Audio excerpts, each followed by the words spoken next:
and good morning, everyone.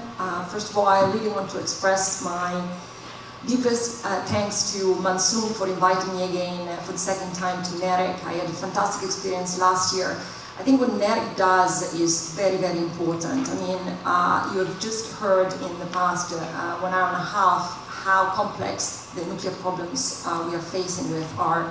And so we need new thinking, new ideas, new perspectives. And I think NEREC brings young people to the table. And I think this is extremely, extremely important. I also want to say to the young women who are sitting here, this remains a field dominated by men, but it doesn't have to be. And in fact, increasingly what we are seeing at Fletcher and across the world is that there are more and more female students taking on international security studies, nuclear studies in particular, and I really do want to encourage you guys to continue. This is a difficult career, but it's worth pursuing. I also owe you all an apology. This is a presentation that was made with the NEREC fellows in mind. My philosophy, teaching philosophy at Fletcher, has always been to be both informative and aspirational. And so I'm trying somehow to present the complexity of the issues, but at the same time try to leave space for hope. Yes, we didn't succeed in solving many of these issues, but it doesn't mean that we can't at some point. However, this presentation today will probably reveal my skepticism about the overall situation, and it shows a little bit about how pessimistic I am about the whole North Korea crisis' potential solution, but also overall the status of the global nuclear order today. So in the course of the day, you will hear a lot about the North Korea crisis, the potential path to denuclearization, the possible solutions. So what I wanted to do with my presentation instead was try somehow to link North Korea to broader systemic forces and try somehow to contextualize what this crisis is in the broader context. So I want to begin with two statements. I think the North Korea crisis somehow mirrors and in fact partly reflects two very broad systemic worrisome trends. The first one is the rapid weakening of the overall global commitment to nuclear non-proliferation as a norm indispensable for peace and security. I think it's long gone the time when the international community as a whole understood nuclear non-proliferation as the cornerstone of global peace and security. And today I think the tendency is to consider proliferation as a potential bargaining chip. And let me give you 3 examples where I think this applies. The first one is we are living in an era of unprecedented arms race. Modernization, the strengthening of nuclear arsenals, modernization of the arsenals, the enlargement of the nuclear weapons stockpile or the delivery means suggest that countries are no longer thinking in terms of limiting the number of nuclear weapons. Today we are experimenting with everything, artificial intelligence and nuclear weapons, underwater drones and nuclear weapons. So we are in an era of technological determinism and expansion of this technological determinism into the nuclear space. This is not a mentality of non-proliferation. This is a mentality of expansion. With this, actually, we also somehow then develop new strategies to justify the enlargement of these nuclear stockpiles. So the return, for example, of the rhetoric that talks about the possibility of using nuclear weapons in a military confrontation. In the United States, but also beyond, we talk about limited nuclear warfighting. Right? So the idea that we have actually transitioned from considering nuclear weapons as the ultimate defense political weapon into a usable military weapon. And so we are now finally translating this idea of nuclear weapons as a special category of weapons of mass destruction into treating them as more conventional capabilities. This is a dramatic shift, in my view, that needs to be understood. And the third is that in the expansion of nuclear arsenals, in the vertical proliferation, you also have a different attitude towards proliferation crisis. And proliferation crises are somehow caught in a bargaining among great powers. You've seen, for example, the rather laissez-faire attitude of China and Russia vis-à-vis North Korea and the application of the sanctions. You are seeing the schizophrenic attitude of the United States vis-à-vis, for example, Iran and North Korea, as Steve Miller has presented. And finally, you have seen nothing in terms of reaction when Saudi Arabia went actually public to state that, well, they might consider getting the bomb if Iran does so. There was no uproar, there was no shocking discussion. There was simply like an acknowledgement of yes, that would make total sense. Now, to me, that suggests a very worrisome trend. It's not a trend that was initiated by the North Korea crisis, but North Korea is rooted in this overall broad crisis of the norm of nuclear non-proliferation.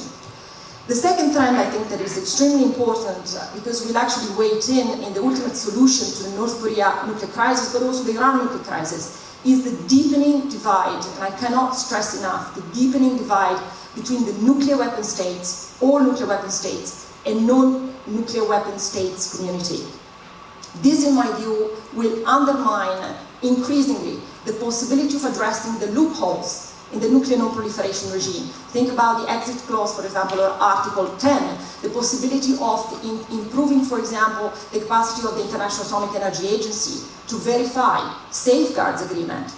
And I don't know if you follow the nuclear non-proliferation PrepCon, but to me, one stunning failure of the non-aligned movement was to recognize the gravity of the North Korea nuclear crisis. Instead, the NAM used basically the North Korea to justify the fact that actually, there was an arms race, the disarmament has not been achieved, and therefore it's understandable that you end up having proliferation crisis. So even in the NPT context, you start having factional politics that fundamentally prevent the international community to come together as a whole to solve these problems, because they are common global problems.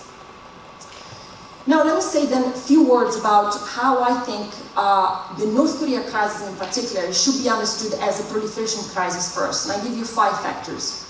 The first one is, it seems to me that the North Korea crisis has shown very clearly that while the international community has worked really hard on the supply side of the proliferation equation, we've actually put in place export control policies, technology controls policies, and so on and so forth. We have not worked sufficiently on the demand side, on eliminating the need for these countries to be wanting nuclear weapons.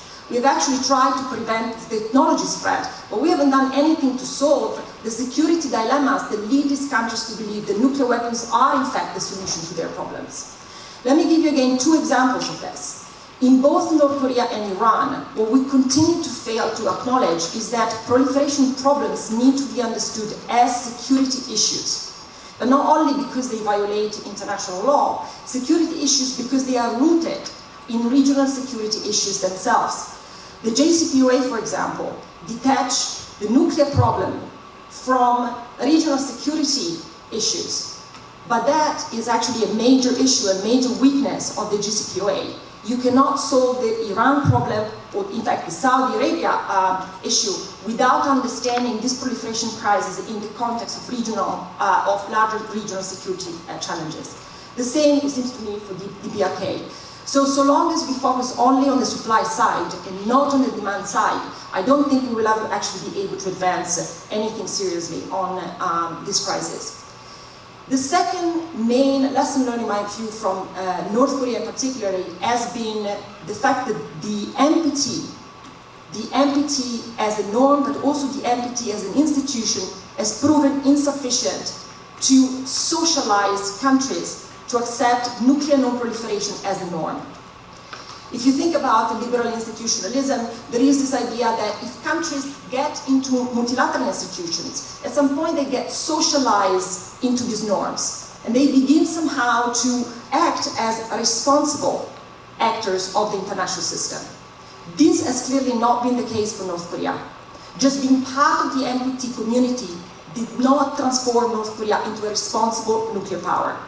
The reason for this is very simple, that countries enter into the NPT as members for very pragmatic reasons. For example, North Korea never fully committed to the norm of nuclear non-proliferation.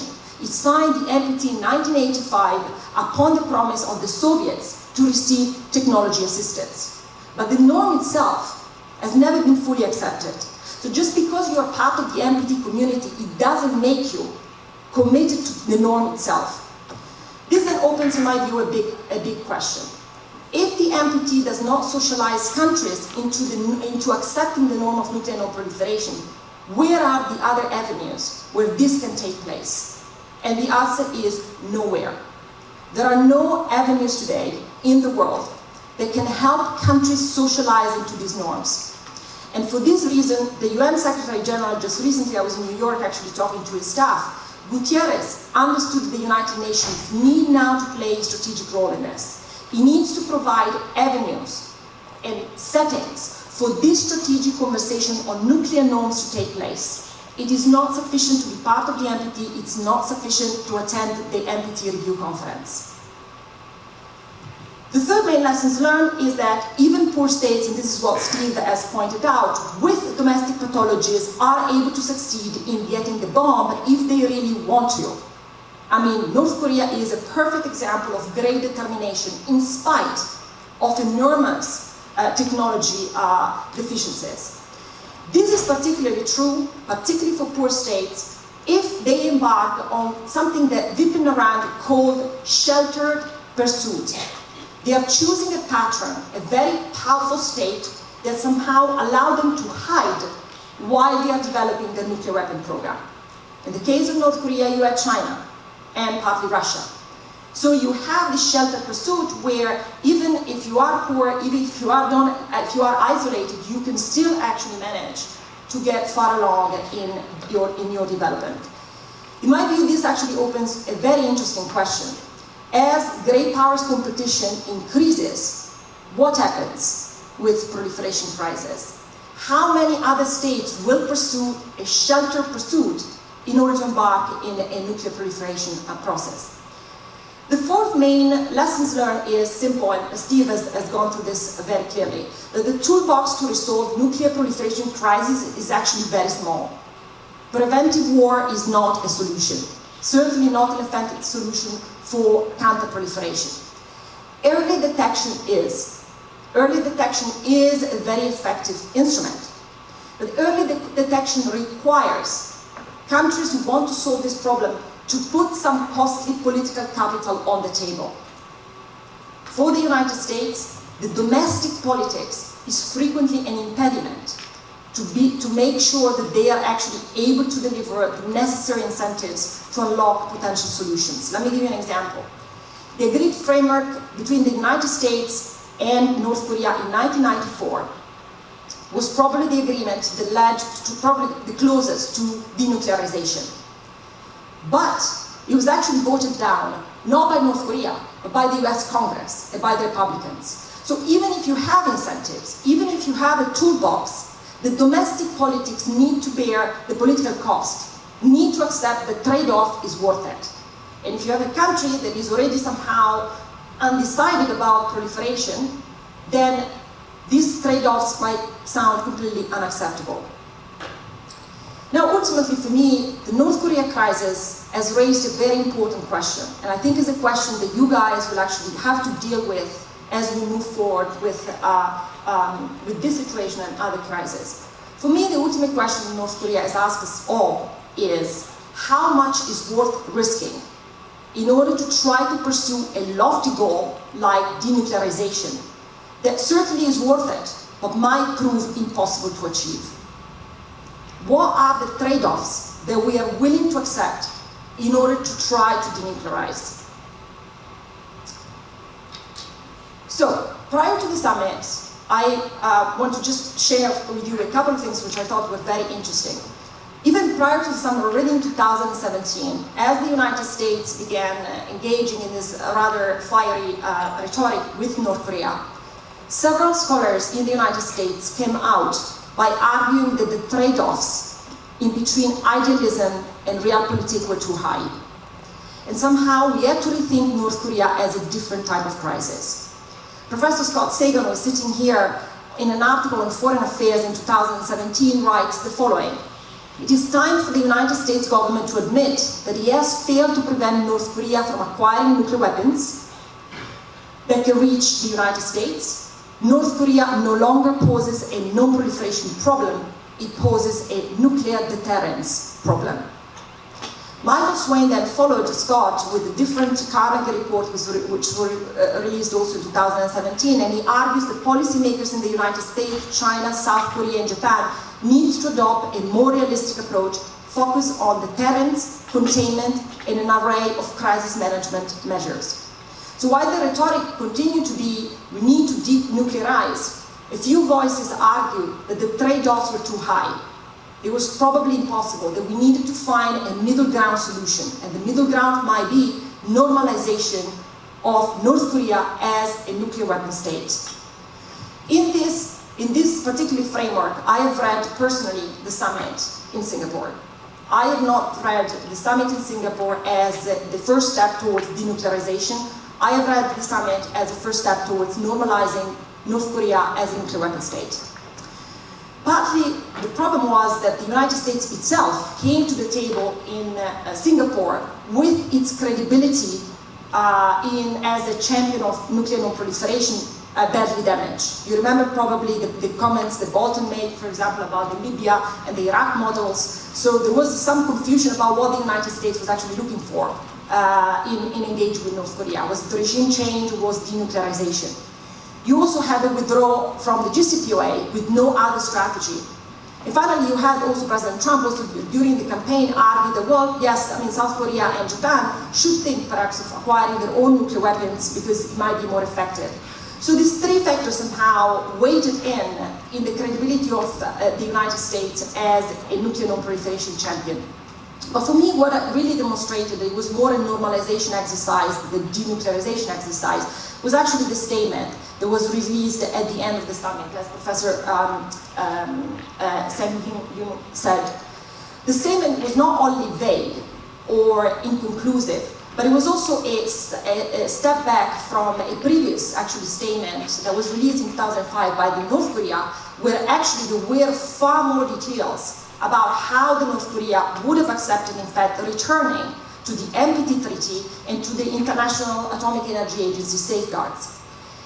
The language of the summit statement, for me, was a great first step towards normalization, because he actually pointed more towards the need to normalize the relationships versus the need to denuclearize the Korea Peninsula. In fact, out of the 4 major paragraphs of the statement, 2 talk about reimagining the relation between the United States and North Korea and their people. And then only the 3rd one talks about the DPRK committing to work towards complete denuclearization of the Korean Peninsula. That sounds strikingly similar to the language that you find in Article 6 of the NPT, working in good faith towards general nuclear disarmament. So everybody can accept this. But working towards peace and security is not necessarily mutually exclusive to remaining a nuclear weapon state, provided that you actually become a nuclear weapon state that is responsible. So, I'm almost done, I promise. So, what in my view was particularly striking is the fact that this normalization, this attempt to normalize has actually had a precedent, and in fact a very successful precedent. In my view, what we are looking at right now in the North Korea case is actually similar to the India case, the India model case, where you simply try to cast yourself as a responsible nuclear power, you re-engage with the international community, you demonstrate goodwill, you actually speak the right language, and eventually, over time, the international community will accept you as a nuclear weapon state. There has been a model, which is in fact is the India model.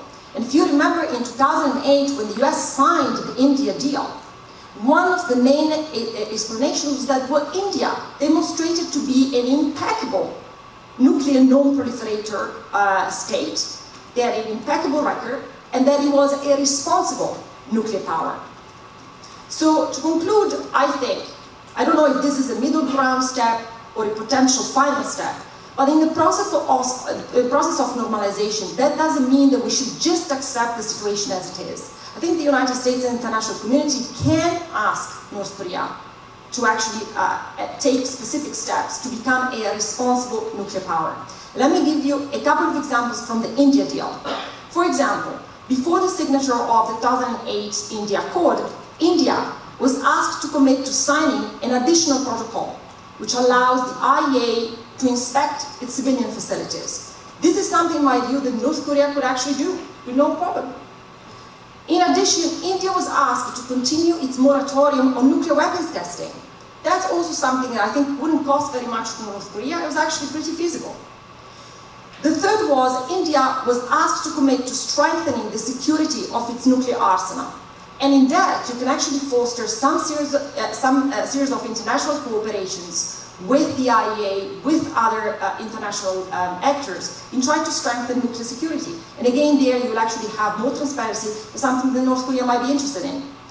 And finally, India will agree to prevent the spread of enrichment and reprocessing technologies. So a commitment to nuclear non-proliferation, albeit outside of the NPT framework. The summit in South Korea for me was highly inconclusive, but if I think about the potential outcome of this, it's not going to be denuclearization. I think it's going to be a normalization of the relations with North Korea with nuclear weapons, but perhaps with a more responsible approach to nuclear weapons that might provide some potential reassurances to the region and to the international community.